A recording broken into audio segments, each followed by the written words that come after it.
Todos abriram?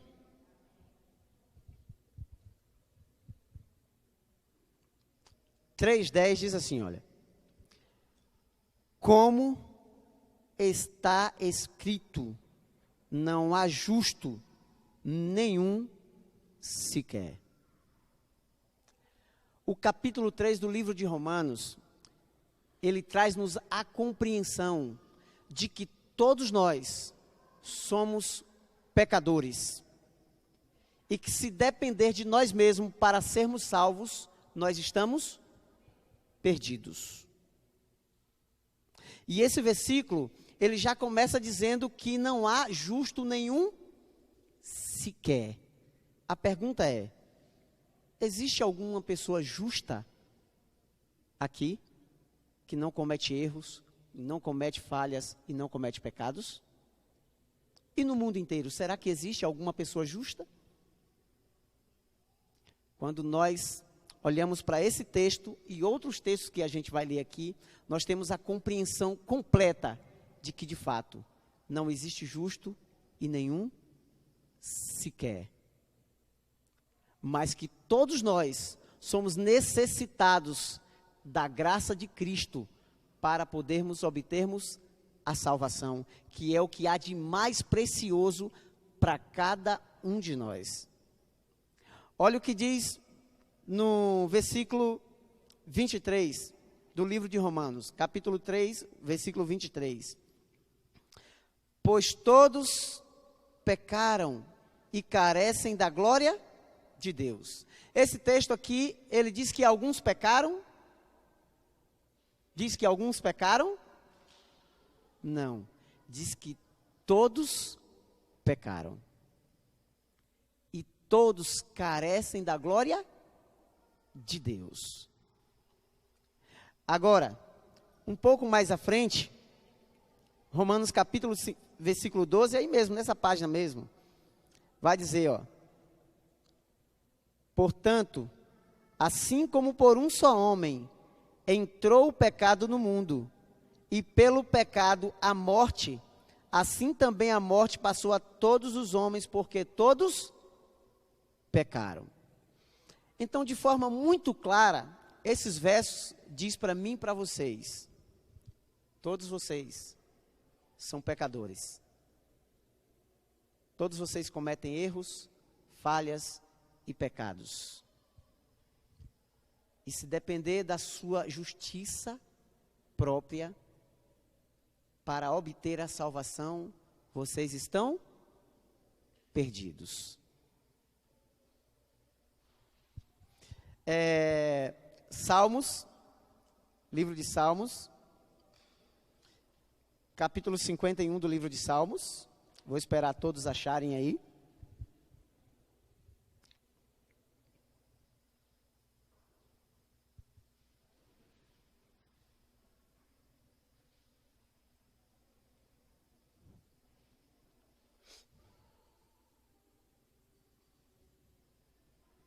Todos acharam? Diz assim, olha, 51:5. Eu nasci na iniquidade, e em pecado me concebeu minha mãe. O salmista aqui, ele diz que nós já nascemos com essa natureza pecaminosa. Uma criança, quando ela está sendo formada no ventre da mãe, ela já está sendo construída com uma natureza pecaminosa ou não? Ela já está sendo formada com essa natureza pecaminosa, sim ou não? Sim. Porque ela está se alimentando através da placenta do sangue da mãe, né? E por natureza, ela já nasce com essa natureza pecaminosa. É como se recebêssemos um antídoto e isso tomasse conta do nosso corpo inteiro. E eu, ultimamente, tenho observado mais uma criança, porque eu tenho uma criança de 2 anos e 4 meses. E eu pude perceber com isso que uma criança, ela tem mais predisposição para desobedecer do que para obedecer. Tem mais predisposição para errar do que para acertar. E eu já fiz alguns testes, né? Minha filhinha Eva, com menos idade ainda, ela viu uma tomada e todas as crianças fazem isso e elas querem colocar o dedo. E eu cheguei para ela e falei, pai, não pode. E eu virei as costas, na mesma da hora, ela foi lá e colocou. E sabe o que acontece? Se a gente chega para a criança e diz, olha, não pode, e ainda dá um tapinha na mão para tentar, aí parece que ela diz assim, ó, só de raiva é que eu vou colocar agora. Uma outra coisa bem interessante que eu já observei, a gente comendo alguma coisa e ela também, de repente cai algo no chão. E o que é que acontece? Ela quer pegar. E então a gente chega para ela e fala, olha, não pode, filha, caiu no chão, tem bactérias, até parece que ela vai entender, né? E dói barriguinha, não pode. E então a gente manda jogar no lixo, joga no lixo e ela vai e joga. Em seguida, na mesma da hora que cai um outro, ela vai lá, pega e quer colocar na boca. Interessante isso, né? E aí o que é que acontece? Em alguns momentos, quando nós não estamos vendo, ela cai alguma coisa e ela pega para colocar na boca. E quando a gente fala, filha, o que é que você tem? O que é que ela faz? Ela vai para um cantinho da parede e fica ali, olha, quietinha. Sabe o que isso demonstra? Que ela sabe que o que está fazendo é errado. Agora, crianças de menos de 2 anos de idade já fazem isso.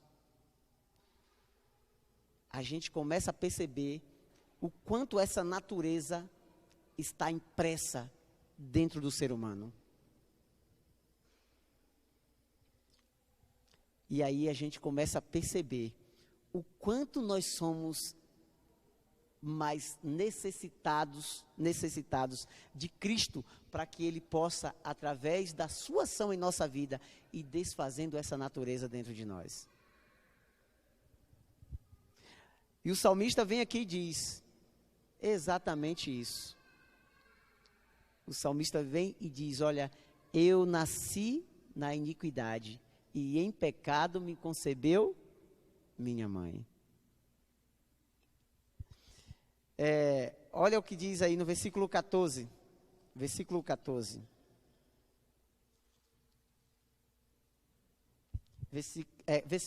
Versículo 14 não, capítulo 14. Capítulo 14, versículo 2.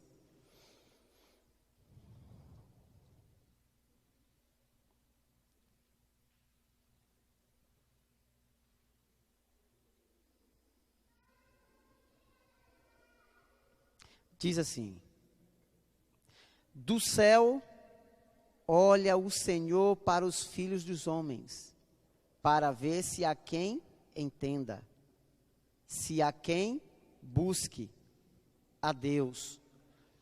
Todos se extraviaram e juntamente os corromperam, e não há quem faça o bem, não há nenhum sequer. Olha que coisa interessante, rapaz. Esse texto vem dizendo que Deus olha do céu para os seres humanos e então diz que não há nenhum que busque a Ele de fato e de verdade. E aí o texto ainda continua dizendo que não há nenhum que o entenda e não há um sequer que faça o bem. Quando a gente para analisar, geralmente as pessoas, elas fazem o bem sempre pensando em algo em troca. Né? Às vezes as pessoas fazem o bem, mas a intenção por trás é outra. E às vezes nós até mesmo escolhemos quem fazer o bem. A depender da pessoa em que está para a gente fazer o bem, por mais que a gente queira e tem condição de fazer, a gente não faz, mas a depender da pessoa, a gente faz. Não é verdade? Que coisa, né? Então, ao olhar Deus do céu para cá, é a mesma coisa de ter a interpretação, não há justo nenhum sequer. Nenhum sequer.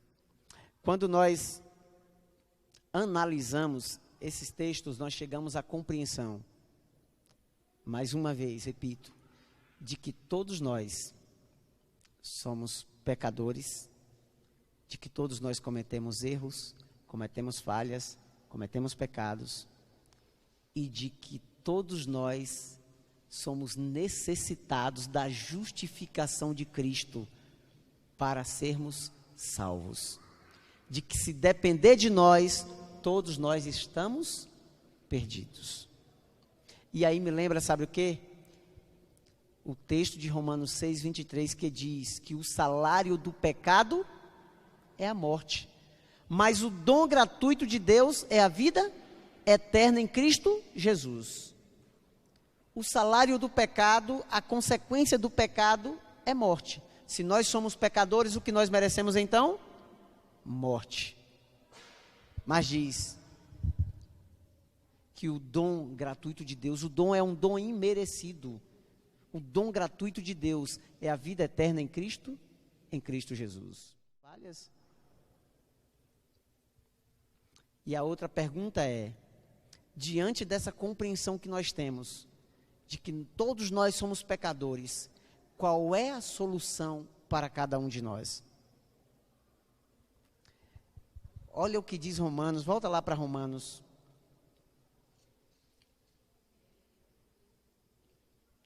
Romanos, capítulo 3.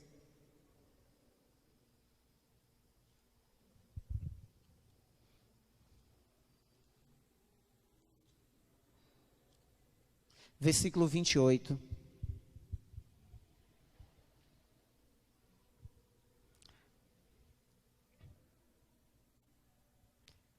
Três, 28, diz assim: concluímos, pois, que o homem é justificado pela fé, independente das obras da lei. Esse texto vem dizendo o seguinte, que se há uma forma de nós comparecermos de forma justas diante de Deus, é unicamente através da fé em Cristo. E isso independente das obras da lei. Ou seja, só há uma forma de eu e você comparecer diante de Deus sem pecado, sendo pecadores, unicamente através da justificação que é imputada a nós por Jesus Cristo. Romanos capítulo 5, nessa mesma página aí, ao lado aí, capítulo 5, versículo 1, vai dizer assim, ó: justificados, pois, mediante a fé, temos paz com Deus, por meio de nosso Senhor Jesus Cristo. Olha, justificados por meio da fé, temos paz com Deus. Aqui é uma coisa bem interessante.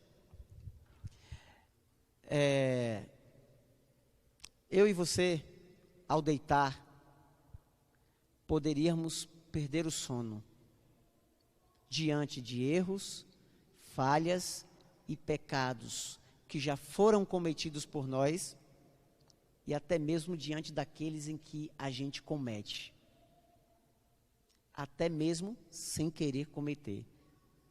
Mas em algum momento a gente erra, a gente falha, a gente peca. E em algum momento poderia eu e você, ao colocar a cabeça no nosso travesseiro, ficar tão preocupado e perder a paz, de modo que poderia passar o nosso sono, entendendo o seguinte: por eu ser assim, eu estou perdido. No entanto, o versículo vem dizendo que, justificados por meio da fé, temos paz com Deus. Tão somente acreditando na justificação através de Jesus, é que eu e você deitamos.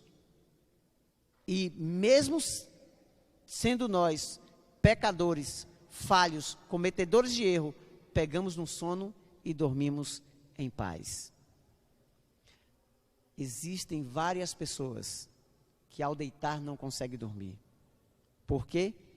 Porque essas pessoas, elas começam a lembrar do que já foi feito por elas, dos erros, falhas e pecados já cometidos por elas.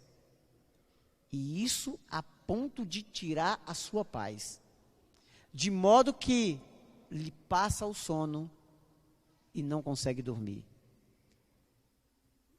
Muitas pessoas não conseguem dormir por falta de paz diante de Deus e para com o próximo, porque lembram de coisas que fizeram que aparentemente diante de Deus estão condenadas à perdição. Lembram de coisas que já fizeram ao seu próximo, em que aquilo traz grande angústia e ao deitar não consegue dormir. E o texto vem dizendo: justificados, pois, mediante a fé, temos paz com Deus, por meio do nosso Senhor Jesus Cristo. Sabe? Tão somente através da justificação, da segurança que eu e você temos, da justificação que é nos oferecida através de Jesus, é que eu e você podemos ter paz. Será que existe alguma pessoa aqui que se considera tão perfeito, de modo que olha assim e diz: olha, eu mereço a salvação, eu mereço ser salvo? Eu acredito que ninguém. Eu me lembro de um texto que diz que quanto mais nos aproximamos de Cristo, mais nós percebemos o quanto nós somos pecadores. E quanto mais eu e você nos aproximamos da lei, dos 10 mandamentos, nós percebemos o quanto nós estamos perdidos.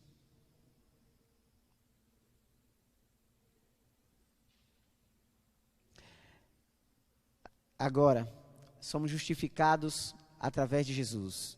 Só Ele pode nos dar a justificação, só Ele pode fazer com que eu e você compareçamos diante de Deus de forma justa, sem pecado, mesmo sendo um pecador. Só Ele pode fazer isso. Agora, ao sermos justificados por Cristo, nós ainda cometemos erros, falhas e pecados? Será? Ou agora a gente vive uma vida justa, reta, de maneira que a gente não erra mais?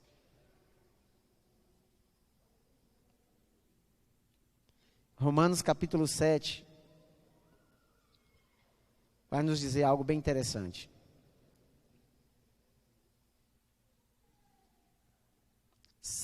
Versículo 15.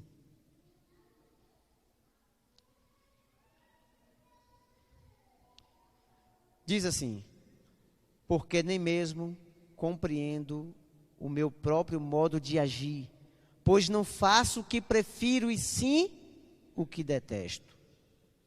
Olha o versículo 17. Neste caso, quem faz isto já não sou eu, mas o pecado que habita em mim. Sabe o que ele está querendo dizer aqui? Já não sou eu, mas é a natureza pecaminosa que habita em mim, que me puxa para fazer o que eu não quero fazer. E aí ele diz: porque eu sei que em mim, isto é, na minha carne, não habita bem nenhum, pois o querer o bem está em mim, não porém o efetuá-lo. E aí ele continua no versículo 19. Porque não faço o bem que prefiro, mas o mal que não quero, esse eu faço. Versículo 20. Mas se eu faço o que não quero, já não sou eu quem o faz, e sim o pecado que habita. E quando ele fala isso aqui, ele está se falando da natureza dele, que puxa ele. E aí ele diz, no versículo 21, então, ao querer fazer o bem, encontro a lei de que o mal reside em mim. Ou seja, ao querer fazer o bem, ele diz que encontra a lei. Ao olhar ele para a lei, é mostrado para ele o quanto ele é pecador. A lei mostra o quanto ele é pecador e o quanto mal reside nele. E aí versículo 22 diz, porque no tocante ao homem interior, tenho prazer na lei de Deus. Mas vejo nos meus ombros outra lei que, guerreando contra a lei da minha mente, me faz prisioneiro da lei do pecado, que está nos meus membros. Então, nos ombros dele, ele vê uma lei que está querendo puxar ele para cima. Mas na carne dele, ele vê uma lei que quer puxar ele para baixo. E aqui é a luta da carne contra o espírito. Sabe quem está falando isso aqui? É Paulo. Paulo já havia aqui tomado decisões sérias e firmes ao lado de Jesus, sim ou não? Paulo já estava aqui vivendo uma vida de justificação ou de justificado diante de Jesus, sim ou não? Sim. No entanto, Paulo, ele era perfeito a ponto de não cometer erros, falhas e pecados? Ele diz aqui da luta dele. E ele diz que o bem que ele queria fazer, ele não fazia. Mas o mal qual ele não queria fazer, esse ele fazia. Não só esse texto, mas outros textos levam-nos à compreensão de que eu e você, ao tomarmos decisões ao lado de Cristo, e mesmo sendo justificados em Cristo, até a volta de Jesus, eu e você vamos cair e levantar. Até a volta de Jesus, eu e você seremos falhos, cometeremos erros e seremos pecadores. Tão somente quando Cristo voltar e nos transformar, que aí Ele transformará o nosso corpo. E agora vivemos em um lugar santo e perfeito, onde não mais cometeremos erros, falhas e pecado. E aí, capítulo 1, versículo 8, esse é o último texto que eu vou ler com vocês. Diz assim, ó: agora, pois, já nenhuma condenação há para aqueles que estão em Cristo Jesus. Nenhuma condenação há para aqueles que estão em Cristo Jesus. Olha, se todos nós entendêssemos isso, não abandonaríamos a Cristo e não sairíamos da igreja. Mas por não compreendermos isto, às vezes eu e você, ou às vezes as pessoas, quando elas cometem erros, falhas ou algum pecado, elas não se sentem mais aceitas por Deus, se sentem envergonhadas e saem da igreja. Abandonam a Cristo e saem da igreja. Por não compreenderem isto aqui. Não é nenhum pecado, não é nenhum erro, ou algo em que eu e você venha cometer, que pode nos afastar de Deus e nos tornar imerecedores da salvação. Sabe o único pecado que não tem perdão? O pecado contra o Espírito Santo.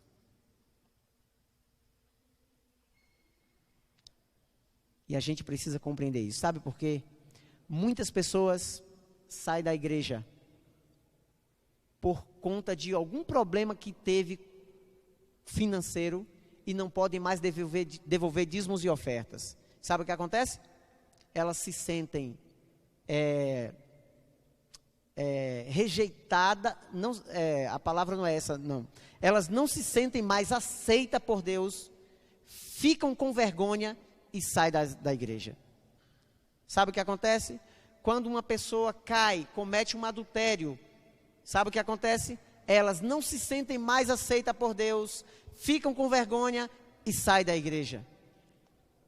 Muitas pessoas cometem erros ou cometem algum pecado e então, por não conhecer, não entender isto e por não conhecer o Deus que ela serve, elas não se sentem mais aceitas, ficam com vergonha e se afastam de Deus. E se afasta da igreja. Se afasta dos irmãos.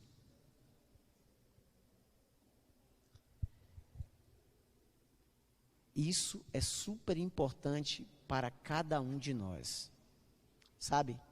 Romanos capítulo 6, versículo 20 vai dizer o seguinte. Lá diz o seguinte: onde abundou o pecado, superabundou a graça. Nenhum pecado é tão grande para te condenar, é maior para te condenar do que a graça para te salvar. Onde abundou o pecado, superabundou a graça. Entende isso? O que é que acontece? Às vezes nós não conhecemos o Deus em que nós servimos. Às vezes nós entendemos que Deus é aquele que está lá com cetro na mão e com chicote, para que quando eu e você errar, Ele nos dá uma chicotada e o seguinte, nos julgar e nos condenar à perdição. Tudo isso acontece porque eu e você, às vezes, não conhecemos o Deus em que nós servimos. Se eu e você conhecesse melhor o Deus em que nós servimos, mediante a qualquer erros, falhas ou pecados, não nos sentiríamos rejeitados por Ele, mas permaneceríamos com Ele independentemente de qualquer coisa. E então, seguiríamos em rumo à salvação. Isso aqui eu estou querendo dizer que para que a gente pode permanecer com Deus vivendo uma vida de pecado? De forma nenhuma. Não é isso que eu quero passar. Porque a gente entende muito bem que não é porque nós somos salvos pela graça em que nós vamos viver agora vivendo uma vida de qualquer jeito. Não é assim. Na verdade, as minhas ações diz se de fato eu estou em Cristo ou não. Então não é nada disso que eu quero dizer. Mas o que eu estou querendo dizer é que nós precisamos, na verdade, acreditar mais no que Jesus fez por nós do que naquilo em que nós achamos que podemos fazer. Exatamente isso. Dessa maneira, ao olhar eu e você para qualquer pessoa, nós, então, não deveríamos criticá-la, não deveríamos julgá-la e não deveríamos condená-la. Mas tão somente sabe o que eu e você deveríamos fazer? Amá-la. Primeiro, porque nós vimos que todos nós estamos na mesma situação. Todos nós somos pecadores. Todos nós cometemos erros, falhas e pecado.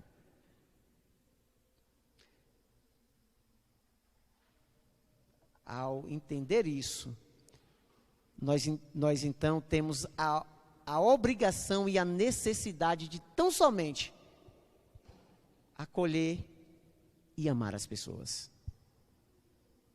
A nós é dado esta obrigação de acolher as pessoas e amar as pessoas. E não criticá-las, quando elas errarem, e não julgá-las ou condená-las, mas tão somente amá-las. Quer que eu leia?